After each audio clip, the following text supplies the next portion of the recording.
Nacional de Empresarios de Colombia, ANDI, les doy la más cordial bienvenida a el segundo día del Congreso Agroindustrial. Antes de comenzar, sugerimos muy respetuosamente apagar o poner en modo silencio sus equipos móviles y demás equipos de telecomunicaciones para evitar interrupciones. Además, los invitamos a participar activamente en nuestras redes sociales con la etiqueta numeral Agroindustria Andi y a seguirnos en Twitter con nuestra cuenta Andi-Colombia. Para comenzar la agenda académica en este segundo día, tenemos el panel de encadenamientos inclusivos productivos. Para ello, invitamos al escenario al doctor Luis Fernando Marín, gerente general de Projugos de Postobón, al doctor Víctor Cook, gerente de comunidades de Cerro Matoso, y a la doctora María Elena Latorre, directora de la Cámara de Procultivos de la ANDI. De la misma manera, la doctora Isabela Barrios, gerente de Arquitectura Social de la ANDI, quien además será la moderadora de este panel. Los invitamos de manera respetuosa a que se acerquen a nuestro escenario.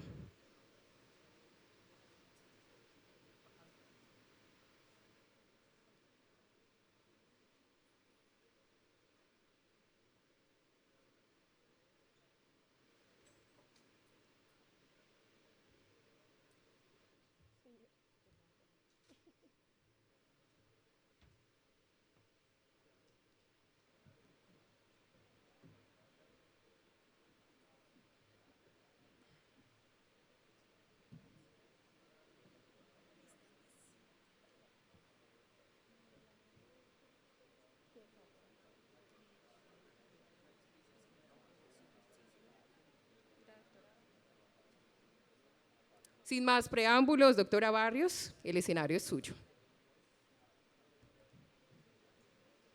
Bueno, muchas gracias. Vamos a esperar que Víctor se nos una en algún momento, pero no queremos retrasarnos la agenda.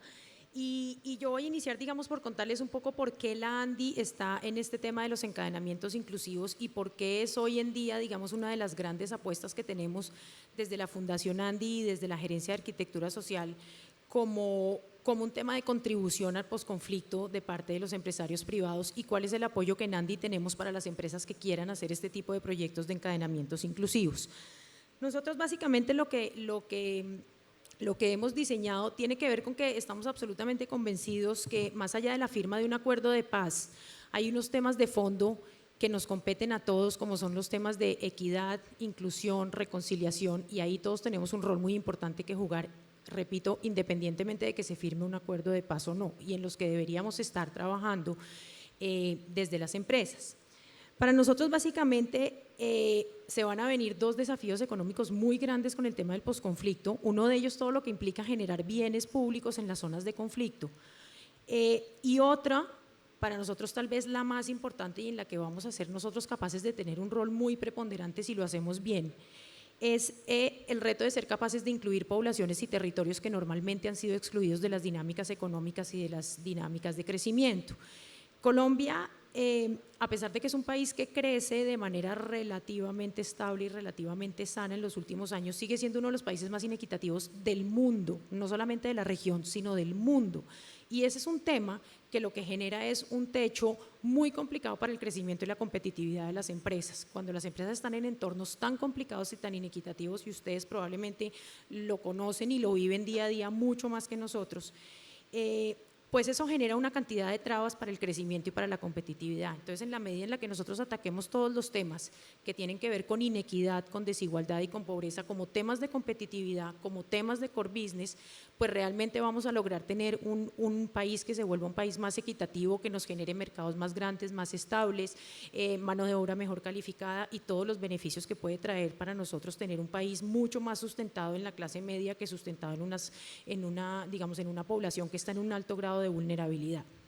Entonces, un poco nosotros lo que vemos para posconflicto es que tenemos un rol gigantesco para hacer inclusión desde las empresas. Con base en eso, nosotros hemos diseñado una estrategia en la ANDI que se llama la Estrategia de Competitividad Inclusiva, que tiene en el componente de inclusión herramientas que le ayudan a las empresas para que puedan hacer empleo inclusivo, encadenamientos inclusivos y compras inclusivas. ¿Qué significa esto? En el tema de empleo inclusivo es básicamente que seamos capaces de abrir las puertas y las oportunidades a tener en nuestra fuerza laboral alguna de las poblaciones que nosotros consideramos no solamente que son vulnerables, sino que han sido generalmente excluidas de las dinámicas de crecimiento y porque por la misma coyuntura de inequidad no son capaces de acceder a las oportunidades que normalmente el mercado abre de empleo en diferentes empresas. Entonces, ¿qué hacemos nosotros ahí? Y digamos poblaciones vulnerables, ¿qué entendemos nosotros por poblaciones vulnerables? Poblaciones vulnerables son grupos como las víctimas del conflicto, como los reinsertados de grupos armados, como personas en situación de pobreza, pobreza extrema, personas en discapacidad, minorías étnicas o incluso las personas de la fuerza pública retirada o discapacitada por temas del combate. ¿Qué hacemos nosotros en el tema de trabajo inclusivo? Con una serie de aliados somos capaces que según la población que la empresa, digamos, quiera de alguna manera apoyar, formamos esas poblaciones a la medida de lo que la empresa pueda requerir o del oficio que se requiera, no solamente oficios básicos, sino también en temas de formación técnica y tecnológica. Hacemos todo el acompañamiento de esas poblaciones en todo lo que implica sus habilidades blandas y todo lo que implica realmente que esas personas estén en condiciones de trabajar en una gran empresa, y lo que le pedimos a las empresas básicamente es que nos abran la puerta de darles una oportunidad de trabajo, y hacemos un acompañamiento a la empresa cuando recibir cierto tipo de poblaciones no es tan fácil, como por ejemplo los temas étnicos no son fáciles, generalmente esos procesos al interior de las empresas se caen porque son los mismos trabajadores los que rechazan recibir gente pues que es muy diferente. En el tema de los reinsertados es más complicado todavía, entonces todo el tema de acompañamiento a las empresas para que eso se dé de una manera relativamente fluida lo hacemos nosotros en la fundación. El segundo punto, que es el de encadenamientos inclusivos y que es digamos al que le apunta específicamente este panel, tiene que ver con que estamos apoyando una serie de proyectos en los cuales a raíz o digamos partiendo de demandas ciertas de las empresas, encadenamos a pequeños productores vulnerables a que se vuelvan realmente proveedores de una parte de lo que esas empresas compran, sobre todo en proyectos que demandan productos agroindustriales, y eso es lo que vamos a ver ahorita, digamos como con los ejemplos que tenemos aquí en el panel, que son empresas que ya hacen ese tipo de encadenamientos, y abren un porcentaje de su compra a un proyecto que nosotros en la Fundación Andi somos capaces de estructurar, de diseñar, obviamente desde el punto de vista técnico, financiero y social, porque en todo momento esto tiene que ser, digamos, en condiciones de mercado. Yo no le puedo pedir a las compañías que porque se trate de poblaciones vulnerables, los precios o las condiciones del producto tienen que cambiar. Entonces, eso es lo que vamos a ver ahorita en detalle. ¿Y qué hace el proyecto que tenemos en Fundación Andi que apoya estos encadenamientos inclusivos, que se llama el Hub de Alianzas? Lo que hace básicamente es crear y acelerar alianzas para promover encadenamientos inclusivos, y hacemos todos los estudios de prefactibilidad, de factibilidad, y acompañamos todo el proyecto hasta que el proyecto esté, digamos, funcionando. Eso incluye obviamente todo el trabajo con las comunidades, el ser capaces de poner a los pequeños productores en el estado en el que puedan ser unos buenos proveedores de las grandes compañías, y en eso consiste, digamos, el proyecto que tenemos. Hoy en día estamos acompañando cerca de 20 compañías que le han apostado a este tema como una apuesta grande de posconflicto. Aquí vamos a tener uno de los ejemplos específicamente con Luis de unos proyectos de Postobón, pero como ellos tenemos, digamos, proyectos con grandes compañías en diferentes temas de frutales, de cacao, etcétera, etcétera, y en diferentes partes del país, y estamos en capacidad, digamos, de acompañar, yo pensaría que una importante cantidad de proyectos el año entrante también con este esquema. Estas son algunas de los casos que ya existen, unos de ellos acompañados por nosotros, otros que ya vienen trabajando en estos esquemas desde hace mucho tiempo. Entre ellos, pues básicamente para resaltar, y eso se los va a contar ahorita mucho más en detalle Luis, el tema de PepsiCo, no solamente con Asplavel y su tema de plátano, sino con el tema el tema de Postobón con su tema de frutas de Hit Social, que es el proyecto que vamos a ver ahorita. Tenemos otro con PepsiCo relacionado con la compra de plátano a pequeños productores vulnerables. Hay otros casos también de éxito interesantes para mirar, como el caso del éxito, Alquería, que nos iba a acompañar pero no nos pudo acompañar finalmente por los problemas de movilidad. Hay otros de McCain, y estos específicamente que sí los estamos acompañando en este momento desde nuestro esquema de Fundación Andi, que son con Postobón, Coitex, otros también con PepsiCo, McCain, y unos específicos también de manufacturas con diferentes empresas. Entonces, pues esta es, digamos, la gran apuesta que tenemos nosotros desde Andy para acompañar a las empresas que quieran hacer encadenamientos inclusivos. Espero que las historias que les vamos a contar hoy los inspiren digamos, a incursionar en esta apuesta. Es una apuesta difícil, esto no es fácil de hacer, pero es una apuesta, digamos, mucho más profunda que un tema simplemente filantrópico. Por lo general siempre es mucho más fácil donarle plata a un fondo o a una fundación que ponerse, digamos, uno en el trabajo de al interior de su cadena de valor, trabajar e incluir a poblaciones que lo necesitan. Pero realmente esta es la apuesta que nosotros estamos convencidos que va a construir un país diferente y un país más equitativo, que es el que realmente necesitamos para posconflicto. Entonces voy a empezar dándole la palabra a Luis para que nos cuente un poquito la experiencia de HIT Social, que es una experiencia maravillosa.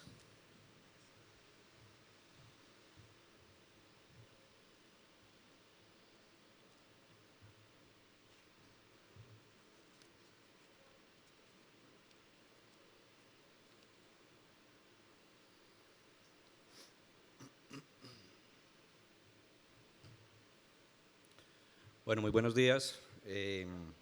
Quiero comenzar pues agradeciendo a la Andy por la oportunidad de estar acá y de contar lo que Postobón y su filial productora de jugos, empresa la cual pues gerencio, estamos haciendo en todo este tema del encadenamiento inclusivo, ¿cierto? Digamos que la historia comienza con lo que ha venido haciendo Postobón en los últimos años. Si bien Postobón venía con un tema de responsabilidad social hace muchísimos años, posiblemente había manejado muy bajo perfil y no lo había comunicado y no lo había contado tanto a la sociedad. Y digamos que eso ha cambiado un poco a partir de la nueva administración de Postobón, y hoy por hoy hay un grupo dedicado exclusivamente a todo este tema de actividades enfocadas a sostenibilidad, a encadenamiento inclusivo, a acercamiento con esa sociedad a la cual pertenecemos y pues obviamente a la cual Postobón y la organización Ardila Lule le tiene que devolver algo. Entonces el programa que se tiene actualmente se llama Uno Más, Todos Juntos por la Transformación, y digamos que el punto de partida son esos grupos de interés a los cuales Postobón se quiere enfocar. Esos grupos de interés pues son obviamente la comunidad, los clientes, consumidores, los mismos empleados, proveedores, el tema de medio ambiente, accionistas y obviamente pues el gobierno. Ahí digamos que como focos centrales están esos grupos de interés. Hay unos ambientes que son el tema social, el tema ambiental y el tema económico, y alrededor de eso hay unos pilares en los cuales Postobón está trabajando muy fuerte, que es el tema de buen vecino. Para nadie es un secreto que Postobón tiene plantas ubicadas en ciudades y sobre todo con vecinos, digamos que tienen unas condiciones complicadas. Es el caso de Cartagena, es el caso de Malambo en Barranquilla, es el caso de Jumbo, de la planta de Jumbo. Entonces digamos que Postobón está trabajando muy fuerte en todo ese tema. Está el tema de hábitos responsables, el compromiso con el planeta, el tema de capital humano y como punto importante el tema de cadena de valor sostenible e inclusiva, que es de lo que vamos a conversar. Premisas de trabajo siempre es generar valor compartido, que es uno de los puntos importantes del tema de las cadenas inclusivas, es decir, que la sociedad y Postobón se vean beneficiados de lo que se está haciendo. Generar siempre alto impacto con lo que se está haciendo. Permitir la cocreación. ¿Qué es esto? Hombre, si bien Postobón lidera los proyectos, es una realidad que Postobón solo no lo puede hacer. Entonces necesita ese apoyo de entidades, en algunos casos del gobierno y en otros casos ONGs, muchas entidades internacionales que están dispuestas a invertir y ayudar a todo el tema, y sobre todo ahora con lo de posconflicto. Brindar soluciones a problemáticas sociales y ambientales y construir redes de trabajo. Eso es muy importante, sobre todo en el tema del encadenamiento inclusivo y en el tema de la asociatividad. Y digamos que los grandes focos o los temas macro donde nos enfocamos son paz y reconciliación. Ya desde ayer lo venimos trabajando y tratando todo el tema de posconflicto, donde la obligación nuestra como empresarios entra a jugar un papel muy importante. Todo el tema de educación, también lo veíamos, uno de los expositores ayer decía que si se pudiera gastar la platica que tú le dabas, era en educación. Todo el tema de hábitos de vida responsable y innovación social.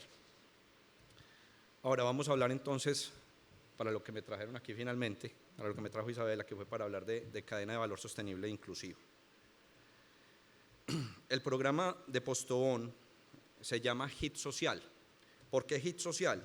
Pues porque cuando el programa nace, que nace por allá en 1997, nace con la entrada de los jugos HIT.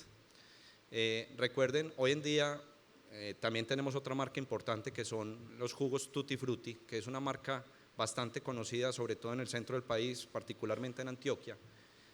Pero los jugos HIT, en ese momento Tutti Frutti no era de Postobón, era de Bavaria, y Postobón en el 97 saca los jugos HIT y se ve en la necesidad de comprar volúmenes de fruta muy altos, y esa es la razón por la cual el programa de HIT Social nace. ¿Dónde arranca? Arranca en zonas cafeteras altas, donde era viable la producción de lulo y de mora. Hablamos que en esas zonas, cuando nosotros, que la ANDI ha llevado, por ejemplo, a campesinos y cultivadores a conversar, ellos hablaban de la importancia en ese momento de este programa cuando arrancó, porque era un momento de violencia, del campo muy complicado, y adicionalmente los cafeteros tenían un problema particular, que era el tema de la roya y la broca. Entonces estaban bastante complicados y vieron en estas posibilidades de sembrar cultivos frutales como una posibilidad grande, pues, para su beneficio económico. Se crea la primera alianza productiva de Colombia en ese momento, se hace una alianza con la Federación Nacional de Cafeteros y con una universidad de Pereira, que fue la encargada de manejar todo el tema genético de la mora. ¿Qué nos llevó a eso? Hombre, no había fruta suficiente en el país, o si había, estaba completamente dispersa, deficiencia en tecnología de producción, baja productividad, mala calidad de la fruta y un problema el cual Postobón tenía que vencer, y era la alta contaminación química de los productos. Es algo con lo cual incluso hoy seguimos combatiendo. Hoy seguimos teniendo campesinos, cultivadores o agroempresarios, como ellos se hacen llamar, y lo son, que desafortunadamente ellos mismos se tienen que ir filtrando y los tienen que sacar de esas asociaciones, porque siguen trabajando con productos químicos que no son permitidos, digamos que por la norma colombiana. Adicionalmente, y ya se los voy a mostrar más adelante, productora de jugos no solamente le vende a Postobón, sino que el 45% de su producción va para el mercado de exportaciones. Entonces, adicionalmente a la norma colombiana, tenemos que entrar a mirar esa norma americana y esa norma europea para poder cumplir con ella y no tener problemas de tipo fitosanitario. Entonces, el tema químico es bastante importante. Si bien la producción hoy no es orgánica, sí podemos hablar de que es una producción limpia, apta para el consumo. ¿Cuáles fueron los compromisos de Postobón en ese momento? Aportar recursos necesarios ¿para qué? Para producción in vitro de material vegetal, para capacitación, para fomento de decirle a estos señores que estaban acostumbrados a comprar café, venga, hay otra opción, pueden sembrar mora, pueden sembrar lulo, pueden sembrar mango. Entonces eso fue bien importante. Obviamente hubo una campaña fuerte y un material didáctico. Estamos hablando que en esa época todo era punta de VHS o Betamax, entonces se hicieron todos esos videos, mucha cartilla y mucha presentación, porque pues obviamente tenemos un componente de analfabetismo importante en esos campesinos y había que ir a contarles el cuento por medio de exposiciones. Eso fue un trabajo bien fuerte que se hizo y la Federación de Cafeteros ayudó mucho en ese momento. Todo el tema de acompañamiento al proceso de desarrollo socioeconómico, obviamente comprar, el compromiso nuestro de comprar y comercializar la fruta, y creación de 20 asociaciones, que esto es uno de los puntos más importantes y el mensaje importante que yo traigo para todos ustedes es el tema de la asociatividad. Los campesinos colombianos no pueden seguir trabajando solos. Un campesino solo no es capaz de llegar a la agroindustria. ¿Por qué? Solamente por un punto, además de muchos, que es el volumen de producción. Para que ustedes tengan la idea, nuestra capacidad de producción, de procesamiento de fruta, es de 150 toneladas de fruta diaria.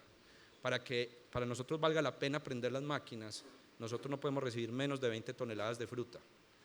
Un campesino le queda imposible tener una producción de 20 toneladas de fruta por sí solo. Entonces, por eso es que es necesario el tema de asociatividad, si no, no pueden llegar. Esto es lo que tenemos actualmente y queremos traducir esto en cifras para que miren lo poderoso que es el programa y todo lo que podemos hacer. Actualmente en Mora nosotros tenemos asociaciones en Santander y en Risaralda. Tenemos un total de hectáreas sembradas de 504, 350 en Santander, 154 en Risaralda. Tenemos unas familias beneficiadas, 623 familias. Si ustedes multiplican por el promedio normal, 4 o 5 personas por familia, pues ya estamos hablando fácilmente de 2.000 personas que están beneficiadas solamente del tema de mora. Hemos comprado 8.753 toneladas de mora en datos del año pasado, con un asterisco importante, y es en Risaralda. En Risaralda a nosotros se nos cayó la productividad muy fuertemente, pero resulta que cuando fuimos a conversar con los campesinos nos dimos cuenta que no era solamente tema de productividad, sino que ellos estaban vendiéndole a otros clientes, y tuvimos que hacer un llamado y un jalón de orejas importante, porque si bien el programa contempla que ellos nos vendan a nosotros el 80% de la fruta, con el fin de que tengan un 20% restante para vender a otros clientes o incluso a plazas de mercado donde el precio es un poco más alto, porque para nadie es un secreto que el precio de la agroindustria es mucho más bajo que el precio de la plaza de mercado, pero por otro lado el precio de la agroindustria es un precio estable, a diferencia del precio de la plaza de mercado, que simplemente trabaja por la oferta y la demanda. Entonces tuvimos que hacer un compromiso nuevamente con ellos, nos sentamos y revisamos sus números, revisamos sus costos, nos dimos cuenta que posiblemente era necesario hacer un ajuste nuevamente en los precios, y a partir de eso nuevamente hay un compromiso por parte de los cultivadores de entregar mínimo el 80%, o los que quieran entregar el 100%, pues entregan el 100% y no se tienen que preocupar por ir a comercializar la fruta. Total pagado, estamos hablando de más o menos unos 3.000 millones de pesos solo en mora, y empleos generados 1.869. En lulo, para hablar pues del grueso de la cifra, 23 hectáreas, cantidad comprada 172 toneladas, es un número inferior. Recuerden que esto es básicamente para Postobón, la mora también, o sea, todo lo que producimos de mora y lulo es solo para Postobón, y ya les voy a explicar por qué.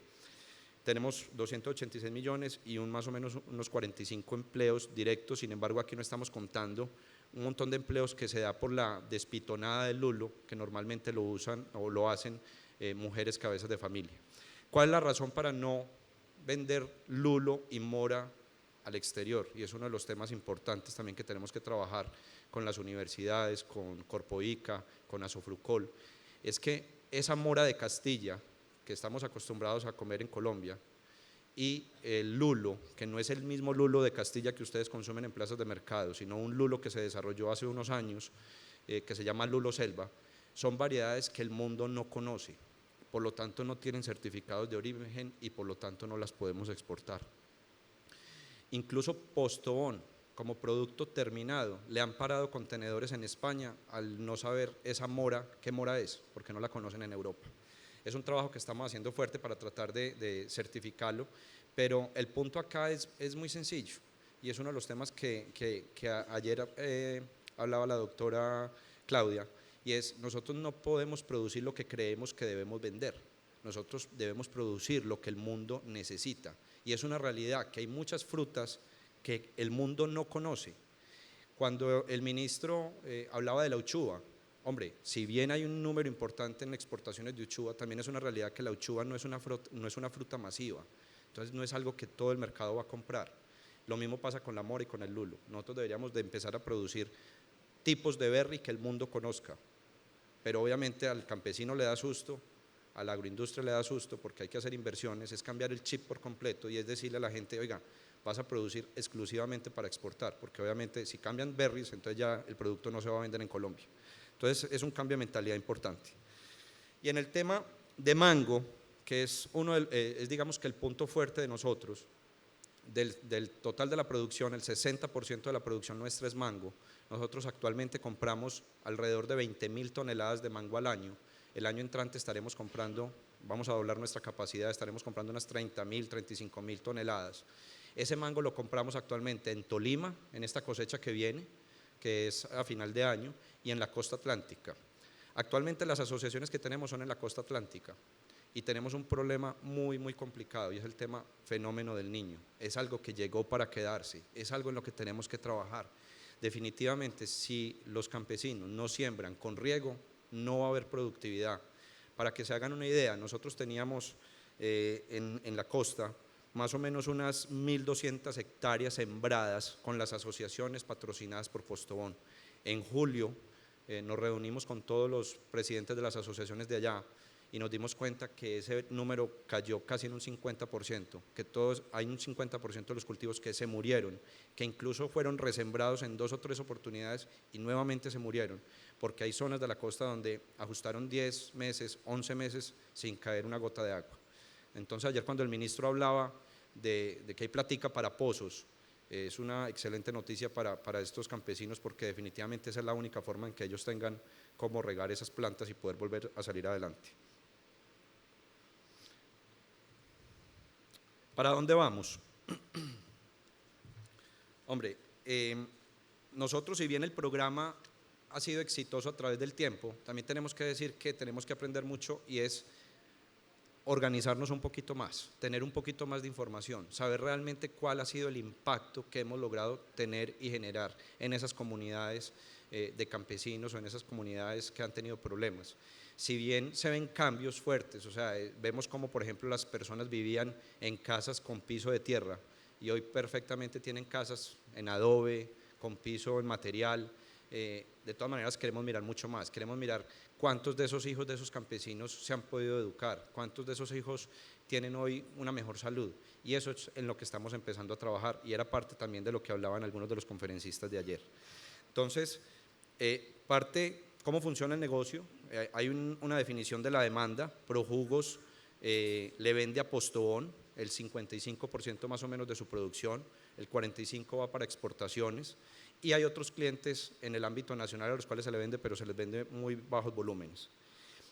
Todo lo que consume Postobón en pulpa de frutas para sus jugos Gidi y Tutti Frutti salen de Projugos cuando es nacional la proveeduría. Ahí la fruta, digamos, que se compra a través de asociaciones o de terceros y hay algunas asociaciones que son inclusivas y no inclusivas. ¿Qué quiere decir inclusivas? Que están soportadas por nosotros, porque también trabajamos con asociaciones que no necesariamente reciben apoyo y soporte de Postobón en la parte de apoyo económico, que ya lo vamos a mencionar, pero finalmente les estamos comprando la fruta. Por otro lado, y esas alianzas reciben un apoyo, ¿en qué puntos? Tema productivo, tema asociativo, tema administrativo, logístico y tema de bienestar.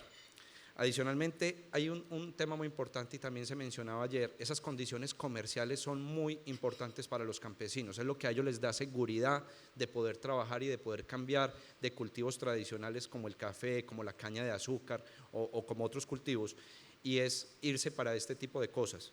Obviamente tiene unas exigencias, una de las preguntas que me hacía Isabela era cuáles son como esas recomendaciones que hay que hacerle a las empresas que quieran trabajar en cadenas de valor inclusivo. Yo diría que son 3, uno es capacitación, otro tema es formación, pero hay una cosa muy importante y es todo el tema de exigencia, o sea, hay que exigirles a los campesinos también, ellos tienen que dar algo, digamos, pagando por eso que Postobón o que las compañías están haciendo también por ellos. ¿Qué es? Es entregar producto de excelente calidad, es entregar la cantidad con que se comprometieron, es poner la fruta justo cuando la estamos necesitando. Y nosotros como empresa, ¿qué les tenemos que garantizar? Comprarles la fruta a precios justos y una cosa muy importante, pago de contado. Al campesino no le sirve que le mantengamos su platica 30 días, 60 días, como funcionan las cadenas de supermercado, con todo el respeto de ellos. Nosotros pagamos de contado la fruta, fruta que ingresa hoy a nuestra planta, fruta que los campesinos tienen consignada al otro día en sus cuentas.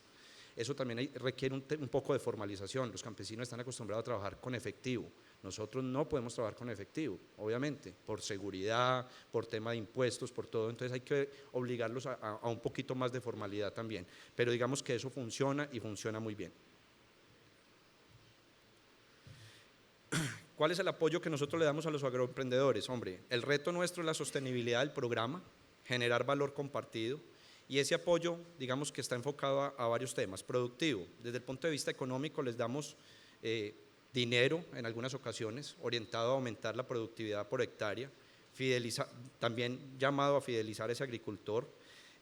Digamos que ese dinero nos dimos cuenta que en muchas ocasiones estaba siendo utilizado para comprar la moto, para comprar el televisor, para comprar el equipo de sonido. Entonces vemos casas de ladrillo con el mejor televisor, pantalla plana, el mejor equipo de sonido. Les dijimos, no señores, lo que hay que hacer es invertir en el cultivo, en volver a rejuvenecer esas plantas que ya llevan muchos años produciendo. Entonces digamos que eso es algo de lo que se le está haciendo ahora. ¿Qué empezamos a hacer en el último tiempo? Subimos los precios, como les mencionaba el año pasado, pero definimos que parte de ese aumento se les iba a retener y se les iba a entregar cada determinado periodo de tiempo con el fin de que ellos tuvieran un volumen grande de dinero para poder reinvertirlo en su propio cultivo, para comprar fertilizantes, para comprar equipos, así fuera machete, pues que era lo que hablábamos ayer, que los cultivos todavía son con machete, pues no importa, por lo menos tenga la plata para comprar el machete, para comprar la guadaña. Y aparte de eso, Postobón, por otro lado, da un aporte importante de dinero también.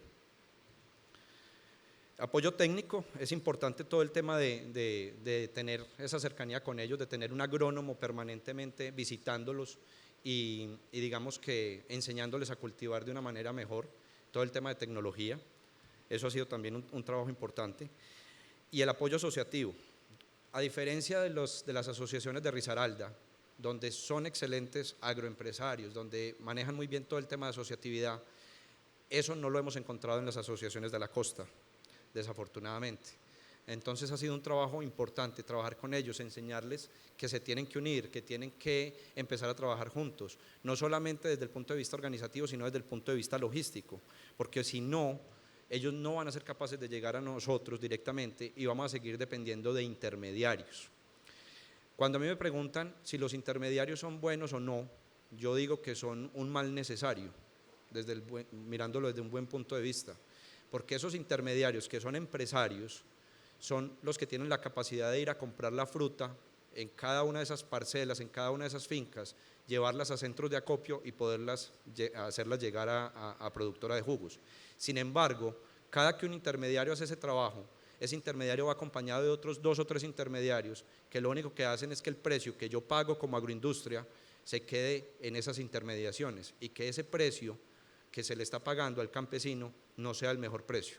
Entonces, en la medida en que las asociaciones son capaces de trabajar juntos y llegar directamente a productora de jugos, a Postobón, pues obviamente se están quitando de encima la intermediación y es un dinero que ellos se pueden perfectamente echar al bolsillo. Ahora estamos arrancando HIT Social 2. HIT Social era lo que venía trabajando, es el momento de comenzar con una nueva etapa. ¿En qué estamos? Enamorar a los hijos de los agroempresarios para que se queden en el campo. Ayer hablábamos de eso, hay una renovación en los campesinos colombianos. Muchos de los hijos de esos campesinos no quieren quedarse en el campo, quieren irse a la ciudad. Y quieren irse a la ciudad seguramente pensando en que van a tener mejores condiciones y no necesariamente lo es así. Lo que estamos tratando de hacer es que esos hijos de esos campesinos se queden trabajando en el campo, pero que se queden trabajando de una manera diferente, que se eduquen y que entiendan que el negocio de sus papás es un negocio que puede llegar a ser rentable y que es un negocio que ellos perfectamente lo pueden convertir en una empresa. Estamos mirando cuáles son las condiciones actuales, cerrando esas brechas, como les decía, que tenemos y mirando cuáles son las propuestas para trabajar. En el desarrollo de proyectos, puntualmente, estamos trabajando actualmente con fortalecimiento de mora en Risaralda. Si recuerdan el número, teníamos algo más de 245 familias, 250 familias que estaban trabajando con nosotros, pero nos dimos cuenta que ese número debería cambiar y cambiar hacia abajo, no hacia arriba. ¿Por qué? Porque cuando estábamos dando un apoyo económico, ese apoyo económico iba a esas 250 y pico de familias, pero como en todo, siempre habrán familias que trabajan mejor y hay familias que trabajan no tan bien. Entonces le estábamos dando la misma cantidad de dinero a los que no trabajaban tan bien y no estábamos premiando a los que estaban haciendo el trabajo bien hecho. Les pedimos a esas mismas asociaciones que hicieran un filtro, que sacaran a la gente que no estaba haciendo las cosas bien, que no estaban teniendo los rendimientos que deberían de tener por hectárea y de esa manera poder aprovechar mucho mejor el apoyo económico que nosotros le estábamos dando en esas familias que sí lo estaban haciendo bien. Entonces eso es lo que estamos haciendo para tratar de mejorar productividad. Y por otro lado estamos creando asociaciones importantes en el Cauca y en el Valle para poder abastecer de mora a Postobón. Hoy por hoy, la mora que nos entregan las asociaciones es menos del 50% de lo que Postobón necesita. Igualmente estamos con procesos con proyectos de guayaba, con proyectos de piña, con proyectos de naranja. La idea es que Postobón no tenga que importar esos productos que se producen en Colombia. Actualmente piña y naranja es importada por condiciones organolépticas y por tema de precio en el caso de la piña. Y seguirá importando productos como la manzana, como la pera y como el durazno, pues básicamente porque son frutas mediterráneas y no tropicales. Eso es básicamente como lo que les traía. Hay un punto importante y es de pronto más adelante llegar a estar más cerca de los campesinos y montar despulpadoras más cerca de ellos y podernos evitar todo el tema de fletes, que desafortunadamente en Colombia es uno de los mayores costos con los que tenemos que trabajar. Muchas gracias.